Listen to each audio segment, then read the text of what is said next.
कोई भी बख्तियार खिलजी आएगा और एक नालंदा यूनिवर्सिटी में आग लगा देगा, उससे हम सोचेंगे कि सब कुछ खत्म हो गया। ऐसा पॉसिबल ही नहीं था। इनके दिमाग में ये चीज बिठा दो कि इनका जो एजुकेशन सिस्टम है ना, वो खत्म है, बेकार है, थर्ड क्लास है, और हमारा जो एजुकेशन सिस्टम है ना, सुपीरियर है। तो जब इतना पावरफुल सिस्टम, जब इतनी पावरफुल नॉलेज आपके पास थी, तो इसको कैसे डिस्ट्रैक्ट किया जाए, इसको कैसे खत्म किया जाए। हेलो एवरीवन, कैसे हो आप सभी लोग। आज के हम इस वीडियो में बात करने वाले हैं कि भारत अपने विश्व गुरु वाले स्टेटस को कैसे लूज कर गया। किस प्रकार से भारत विश्व गुरु होते हुए भी बाद में इतना पिछड़ गया कि हम लोगों को आज बाहर जाके पढ़ना पड़ रहा है। भारत के लोगों को आज बाहर जाके स्टूडेंट बनना पड़ रहा है। जो भारत के लोग कभी किसी टाइम पर सब लोगों के गुरु हुआ करते थे, मतलब जो भारत किसी टाइम पर विश्व गुरु हुआ करता था, उस भारत के स्टूडेंट जो है आज वो बाहर की यूनिवर्सिटी से पढ़ के खुद को बहुत गौरवान्वित महसूस कर रहे हैं। तो पता है समस्या क्या है ना, ये जो पॉइंट है ये आपने कई बार हिस्ट्री में पढ़ा होगा या ये बातें कई बार हिस्ट्री में देखी होगी, परंतु मैं इस पे बात करने वाला हूँ एजुकेशन पॉइंट ऑफ व्यू से। मैं बात नहीं करने वाला हूँ कि ब्रिटिशर्स आए या मुगल आए या जो भी आए, है ना। मैं बात कर रहा हूँ एजुकेशन पॉइंट ऑफ व्यू से। एजुकेशन पॉइंट ऑफ व्यू से हम लोग अगर 10-10 हजार स्टूडेंट्स पढ़ा रहे थे, अगर हम तक्षशिला, नालंदा, विक्रमशिला, है ना, शारदा पीठ, ऐसी ऐसी यूनिवर्सिटीज के अंदर अगर हम इतने स्टूडेंट पढ़ा रहे थे, तो ये स्टूडेंट सडनली कहाँ गायब हो गए, या फिर ये स्टूडेंट्स की सडनली किस प्रकार से इनकी एग्जिस्टेंस ही खत्म हो गई। देखो यहाँ पे ना कई लोग बोलते हैं कि बख्तियार खिलजी आया, उसने नालंदा को खत्म कर दिया। ये सही बात है, ये फिजिकल डिस्ट्रक्शन हुआ हमारे नॉलेज का, हमारी किताबों का एक फिजिकल डिस्ट्रक्शन हो गया, जिसकी वजह से सारी चीजें जल गई, सारी चीजें खत्म हो गई। परंतु आप एक चीज सोचिए, किताबों का कॉन्सेप्ट तो भारत में बहुत बाद में आया है। हमारे यहाँ पे तो भारत के अंदर जो नॉलेज ट्रांसफर थी, है ना, वो नॉलेज ट्रांसफर कैसे होती थी, वो होती थी बाय माइंड्स, बाय वोकल्स। हम लोग सिर्फ याद करते थे चीजों को और उन्हीं चीजों को फिर आगे ट्रांसफर कर दिया करते थे। जैसे हम गुरु अपने शिष्य को सिखाएगा, शिष्य जब गुरु बन जाएगा तो वो अपने शिष्य को सिखाएगा। तो इस प्रकार से वो सारी की सारी जो चीजें थी ना, वो उसको हम लोगों ने सेव्ड रखा। एक प्रकार से हमने एक ऐसा सिस्टम डेवलप कर रखा था जिसको बोलते हैं एनक्रिप्टेड एंशिएंट क्लाउड। मतलब हम लोगों ने एक बहुत ही तगड़ा क्लाउड बना रखा था जिसकी नॉलेज कहीं भी खत्म होने वाली नहीं थी। इसको कोई भी व्यक्ति, कोई भी बख्तियार खिलजी आएगा और एक नालंदा यूनिवर्सिटी में आग लगा देगा, उससे हम सोचेंगे कि सब कुछ खत्म हो गया। ऐसा पॉसिबल ही नहीं था। ऐसा क्यों पॉसिबल नहीं था? क्योंकि नॉलेज जो थी ना, वो क्लाउड स्टोरेज में थी। आप अगर मान मेमोरी कार्ड तोड़ दोगे, हार्ड ड्राइव तोड़ दोगे, तो भी क्या फर्क पड़ जाएगा। सारा का सारा डेटा जो था ना, वो क्लाउड में इकट्ठा हो रखा था। ये जो सिस्टम था ना, इस प्रकार से नॉलेज को माइंड में रखना या फिर नॉलेज को माइंड से ही अगले माइंड में इंस्टॉल कर देना, ये सिस्टम भी कहीं ना कहीं ब्राह्मणों ने डेवलप किया है। हमारे देश के जो ब्राह्मण है ना, उनका बहुत तगड़ा योगदान है। कभी किसी किसी दिन मैं वीडियो बनाऊंगा इस टॉपिक के ऊपर आप लोगों के सामने, लेकिन उनका बहुत गजब का योगदान रहा है हमारे भारत को डेवलप करने में, हमारे भारत को बनाने में। तो इस फिजिकल डिस्ट्रक्शन के बाद, तो बख्तियार खिलजी के इस फिजिकल डिस्ट्रक्शन के बाद एक और डिस्ट्रक्शन हुआ, और वो था मैकॉले के द्वारा। मैकॉले जो था ना, उसका आइडिया था कि एजुकेशन कैसी होनी चाहिए। उसका आइडिया था कि जो इंडियंस है ना, इनको क्लर्क्स बनाओ, क्योंकि अगर ये लोग जॉब की तरफ भागेंगे, अगर इनको ऐसा बना दो कि इनको सरकारी जॉब अच्छी लगने लग जाए, इनके लिए सबको सरकारी जॉब हो जाए, तो ये हमेशा जिंदगी भर के लिए हमारे गुलाम बन जाएंगे। इनके दिमाग में ये चीज बिठा दो कि इनका जो एजुकेशन सिस्टम है ना, वो खत्म है, बेकार है, थर्ड क्लास है, और हमारा जो एजुकेशन सिस्टम है ना, सुपीरियर है। हमारा एजुकेशन सिस्टम जो है ना, वो सब कुछ सिखाता है।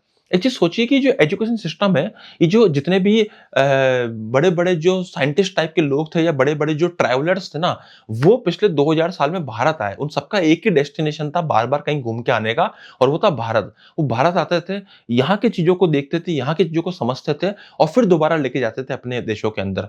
हम ये तो नहीं कहेंगे कि इनके सारे के सारे जो साइंटिस्ट की जो थ्योरीज है वो सब कुछ चुराई हुई है, हालांकि हमको ऐसा फील जरूर होता है, परंतु वैसा कहेंगे नहीं, क्योंकि इसके पीछे कोई एविडेंस नहीं है। परंतु एक चीज कंफर्म थी कि हमारे पास भी नॉलेज की कोई कमी नहीं थी, चाहे वो साइंटिफिक नॉलेज हो, चाहे वो स्पिरिचुअल नॉलेज हो, चाहे वो टेक्निकल नॉलेज हो, चाहे किसी प्रकार की नॉलेज हो। अगर हम मेडिकल नॉलेज की बात करते हैं तो श्रुश्रुत संहिता या फिर हम लोग आयुर्वेद की बात करते हैं, वो आज भी उतना ही पावरफुल है, उतना ही यूजफुल है जितना आज से 2000 साल पहले था। ये हम चीज समझ रहे हैं और आज धीरे धीरे लोग इसको और ज्यादा गहराई में समझना शुरू कर रहे हैं। तो जब इतना पावरफुल सिस्टम, जब इतनी पावरफुल नॉलेज आपके पास थी, तो इसको कैसे डिस्ट्रैक्ट किया जाए, इसको कैसे खत्म किया जाए। तो उसका सबसे बढ़िया जो तरीका अपनाया ब्रिटिशर्स ने, वो अपनाया कि आपके माइंड में जो इमेज है ना, जो गर्व है उस चीज का, जो प्राइड है, उसको खत्म करें।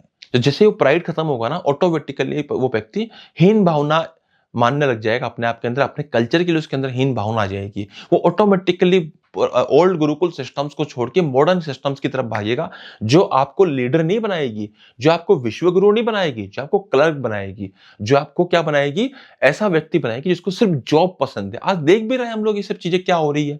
आज हम कहीं जाते हैं, किसी कंपनी में जाते हैं, अगर मान लीजिए मैं जा रहा हूं किसी कंपनी में, इंटरव्यू दे रहा हूं, और अगर मैं हिंदी में बात कर रहा हूं, तो वो मुझे बड़ा ह्यूमिलेट करना शुरू कर देगा, या उसके उसकी जो स्माइल होगी ना, वो ऐसी होगी जिससे मेरा दिमाग खराब हो जाएगा कि मुझे ह्यूमिलेट करने का प्रयास कर रहा है। क्यों? क्योंकि कहीं ना कहीं उसको ऐसा फील हो रहा है कि मैं गंवार आदमी हूं, मैं कुछ नहीं जानता हूं। लैंग्वेज को जोड़ दिया जाए अगर इंटेलिजेंस के साथ में, तो आदमी को अपने लैंग्वेज पे ऑटोमेटिकली क्या होने लगेगा, शर्म आने लग जाएगी। हिंदी बोलने वाले व्यक्ति, संस्कृत बोलने वाले व्यक्ति को इतना नीचा फील करा दो कि जब वो इंग्लिश बोले तो उसको प्राइड फील हो, और जब वो हिंदी या फिर संस्कृत बोले तो उसको ऐसा फील हो कि मैं तो गंवार हूं, या फिर मैं तो बेचारा कुछ नहीं जानता हूं, ठीक है, मैं तो अंधविश्वासी आदमी हूं। उसको ये दिमाग में बिठाई जाए। और आज हमारे देश के अंदर बहुत सारे लोग ऐसे हैं, या बहुत सारे लोगों की जो कोर थिंकिंग है ना, वो बिल्कुल ऐसी ही है। हम लोग इंग्लिश को इतनी ज्यादा तवज्जो दे रहे हैं क्योंकि हम लोग ये मान के बैठे हुए हैं कि जिसको इंग्लिश अच्छी आती है वही बेसिकली इंटेलिजेंट है। तो यहां से ये इस आइडिया पे उसने काम किया मैकॉले ने, और उसने जो इंडियंस लोग थे ना, उनके दिमाग में एक चीज बिठा दी अच्छे से कि तुम्हारी लैंग्वेज जो है ना वो अंधविश्वासी है, तुम्हारी जो कॉन्सेप्ट्स है वो अंधविश्वासी है। उसने ऐसे ऐसे स्टेटमेंट भी दिए थे कि हमारी एक शेल्फ, हमारे ब्रिटिश जो लाइब्रेरीज की एक शेल्फ पूरे इंडियन लिटरेचर के बराबर है, या उससे इंडियन लिटरेचर से भी ज्यादा है। तो आप समझिए क्या जानता होगा वो इंडियन लिटरेचर के बारे में, वो भारतीय सभ्यता के बारे में क्या जानता होगा, कितना जाना होगा उसने। कुछ नहीं जाना उसने। अगर उसने जाना होता तो शायद वो ये बात बोल ही नहीं पाता, वो इस बात के ऊपर वो बढ़ ही नहीं पाता। वो कुछ भी नहीं जानता था। उसका काम था अपनी सभ्यता की चीजों को बढ़ा चढ़ाकर दिखाना, ताकि लोग अपने अंदर हीन भावना महसूस करना शुरू कर दे, और लोग फिर उनके एजुकेशन सिस्टम को फॉलो करना शुरू कर दे, जो आपको क्या बना के रख देगा, जिंदगी भर के लिए गुलाम। और इसको उन्होंने एक प्रकार से हम कह देंगे कि हमने हमने इसको बड़ा इज्जत से नाम दिया, कॉलोनाइजेशन कर रहे हैं वो हमारे। वो आपके कॉलोनाइजेशन तो किया ही सही, उन्होंने आपके माइंड का भी कॉलोनाइजेशन कर दिया। पता है इसका इफेक्ट क्या है? 1947 में देश आजाद हुआ था। आज 2026 में हम जी रहे हैं, तब भी हमारे दिमाग में सबसे पहले चीज रहती है कि इंग्लिश अच्छी आनी चाहिए किसी भी जॉब को लगने के लिए। अगर आप किसी इंटरव्यू जा रहे हो तो वहां पे हिंदी नहीं बोल पा रहे आप ढंग से, क्यों? क्योंकि आपको लगता है कि आपको इंग्लिश अच्छी आनी चाहिए, आप अपनी लैंग्वेज नहीं बोल पा रहे। हमने एक यूनिवर्सल लैंग्वेज बना दिया है। संस्कृत से तो लोगों ने इतनी नफरत कर ली, या फिर इतना ज्यादा ह्यूमिलेट हो गए कि संस्कृत सीखना ही बंद कर दिया। जैसे संस्कृत सीखा बंद किया, पूरे के पूरे कनेक्शन से खत्म हो गए। जब एंशिएंट नॉलेज के साथ में आपके पूरे पूरे कनेक्शन से खत्म हो जाएंगे, तो किस प्रकार से कोई व्यक्ति अपने सभ्यता पे गर्व कर पाएगा? उसको कुछ पता ही नहीं है, उसने कुछ देखा ही नहीं है। जैसे तो क्या होगा कि जो बाहर के मैक्स म्यूलर वगैरह है, इनकी जो कन्वर्टेड जो जो इंडियन महाभारत हो गई या रामायण हो गई या जो भी इंडियन स्क्रिप्चर्स थे, इनको उन्होंने अपने हिसाब से कन्वर्ट कर दिया और अपने को पढ़ा दिया। मनुस्मृति हो गई या जो भी जितने प्रकार के हमारे अलग अलग प्रकार के वेद हो गए, ग्रंथ हो गए, उपनिषद हो गए, इनको इन्होंने अपने हिसाब से कन्वर्ट कर दिया और हमें परोस दिया। और जैसा इन्होंने परोसा इंग्लिश में, उसको हम पढ़ रहे हैं। भगवत गीता हम लोग इंग्लिश में पढ़ रहे हैं। क्यों भाई? हिंदी नहीं आती? संस्कृत नहीं आती? नहीं आती भाई, नहीं आती, क्योंकि सीखने में शर्म आती है। और जब सिखाया गया तो उसका मजाक उड़ाया गया। गछंती ऐसा जब वर्ड आया तो मजाक उड़ाया गया, या फिर कोई भी हिंदी में जब वर्ड बोलते उसका मजाक उड़ाया गया। लोहपत गामिनी को सुन सुन के बहुत बचपन में हंसे हम लोग, सबके सब। क्यों हंसे हम लोग? क्योंकि हमारे दिमाग में वो चीज आज तक भी नहीं गई है कि इंग्लिश में इंडियन रेलवे बोल रहे हैं तो बड़ी खुशी हो रही है, भारतीय लोहपत गामिनी बोल दिया तो बड़ा दुख हो रहा है ना, सुन के बड़ा हंसी आ रही है, मजाक लग रहा है ये सब चीजें। तो हमारा जो एजुकेशन सिस्टम है ना, उसके ऊपर सबसे पहले वार किया गया ब्रिटिशर्स के द्वारा। क्योंकि ये वॉर जो था ना, ये जो वार था ना, ये बहुत लंबे समय तक टिकने वाला था। और आज मेरे को कई बार फील होता है कि हम लोग सबसे जो कोर बेसिक फंडामेंटल चीज है ना, एजुकेशन सिस्टम, उसके ऊपर काम नहीं करते, बाकी दुनिया भर की चीजों पे काम करने में लगे हुए हैं। देखो यार, हर चीज इंपॉर्टेंट है, इंफ्रास्ट्रक्चर भी बहुत इंपॉर्टेंट है, रेलवेज भी बहुत इंपॉर्टेंट है, इवन आपका स्पेस पे जाना भी बहुत इंपॉर्टेंट है, परंतु आपका एजुकेशन सिस्टम भी बहुत इंपॉर्टेंट है। इसके ऊपर भी बहुत गहराई से ध्यान जाना चाहिए सरकार का, या फिर बहुत गहराई से ध्यान जाना चाहिए हर एक लीडरशिप वाले व्यक्ति का। तो मिलते हैं हम लोग नए वीडियो के अंदर नए टॉपिक के साथ में। अगर आपको मेरा वीडियो अच्छा लगा, अगर आपको मेरी बातें अच्छी लग रही हो, तो आप मुझे कमेंट कीजिए कि मैं किस प्रकार के टॉपिक पे और नए वीडियोस बनाऊं। और आपको कुछ भी पॉइंट पे डिस्कस करना हो तो आप मुझे कमेंट बॉक्स में कमेंट कर सकते हैं।